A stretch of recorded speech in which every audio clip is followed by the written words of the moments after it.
Hi guys, this is Greg coming at you with yet another deck profile. This one's going to be a little bit different. It's another one of those ones where I don't quite have all the cards together, but at the same time, it's something that I've wanted to show off for a while, and I really haven't had the chance to because it isn't finished. This is something that I built over a year ago on DN. I've used it on there. I've used it on Yu-Gi-Oh! Pro since joining that, and now I'm working on building it in real life. I'm working on Cephalon-Norlaris, Sephy-Nor as I abbreviate it to. Very simple concept for the deck.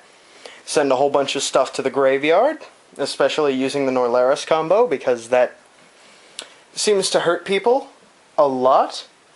You can get out Cephalon, you can get out Dark Creator as a backup option. It's pretty straightforward, so let's just get into it now. Let's start with the monsters, and there's a whopping 30 of them. Let's start with 3 Dark Creators. The deck actually calls for 2 Cephalon and 1 Dark Creator, but I don't have the Cephalons, even though they were reprinted in Gold Series 4. Gold Series 5, sorry. I haven't been able to get them. Nobody in my area has cracked them, but I'll be on the lookout for them. The 2 Cephalons are very simple.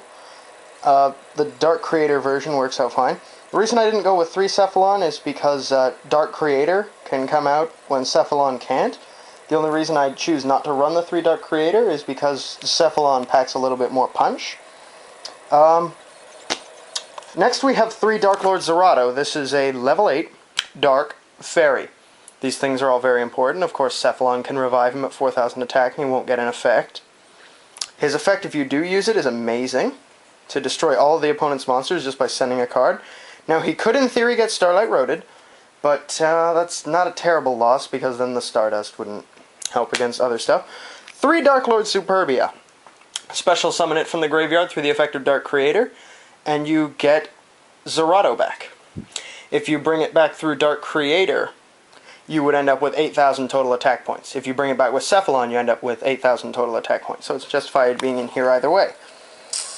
Triple Norlaris. It's a Norlaris deck. Of course I'm going to have triple Norlaris.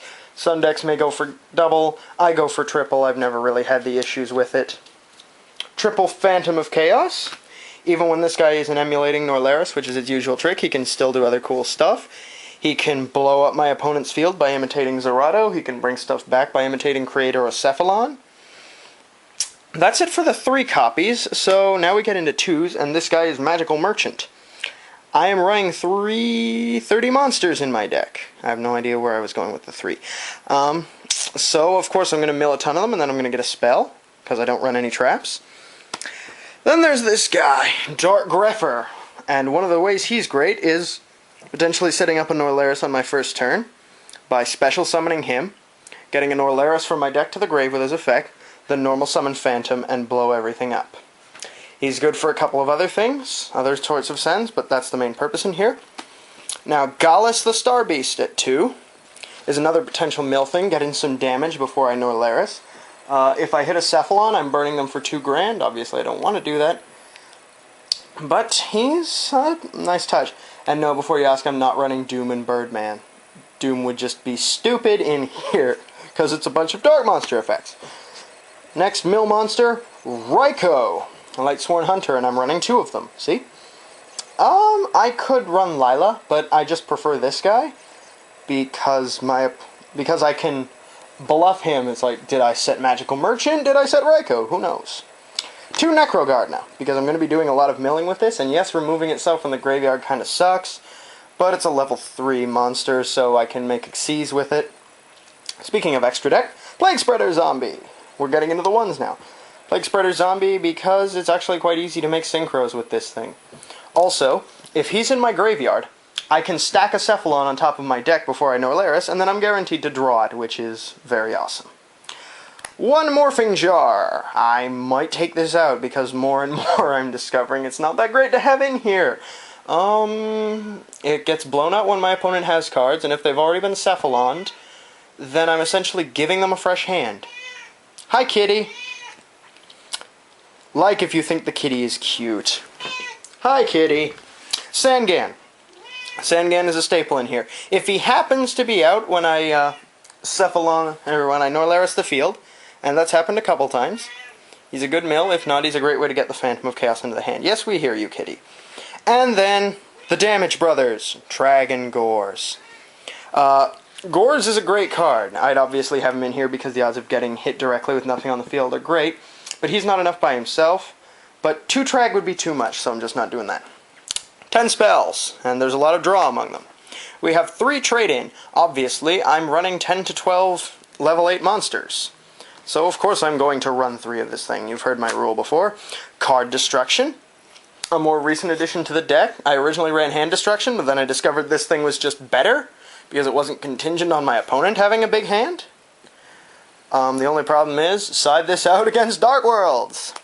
Allure of Darkness. Yes, I'm going to be banishing something, but at the same time I'm getting into cards I need.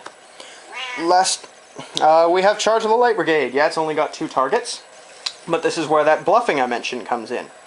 I activate this, I mill off 3 cards, I put a Raikou in my hand, and then I set the Magical Merchant. So my opponent is going to commit something to the field to get rid of the Raikou so that they don't lose their good stuff. In the process, hey, it's a Merchant! Last mill card of the deck, Foolish Burial. Kind of obvious. Monster Reborn, Dark Hole, and Heavy Storm, because they're staples. Now, the extra deck would basically throw some generic stuff in there. You can put in a Catastor, you can put in a Black Rose, a Stardust, etc. for Synchros, and for Xyz, whatever you want. Now, on Dueling Network and Yu-Gi-Oh! Pro, I've been trying Franken with this, number 18, because, of course, you can use Dark Lord Zerado's effect once you've brought it back with Superbia, with Dark Creator, for example. And then you attack, assuming you don't kill them, maybe you ran into, like, Gores or something. In the end phase... the fuck am I talking about? In main phase 2, sorry, I'm tired. In main phase 2, you can make Franken, because you don't want Dark Lord Zerado to blow himself up. And there's, of course, other choices, but they're supplemental. The deck can function without them. So, that's it for this deck profile, guys. I'm going to try and get some software together so that I can start posting Yu-Gi-Oh! Pro matches. But until then, on behalf of myself, Dark Dust Dragon, and the kitty, have yourselves a good game.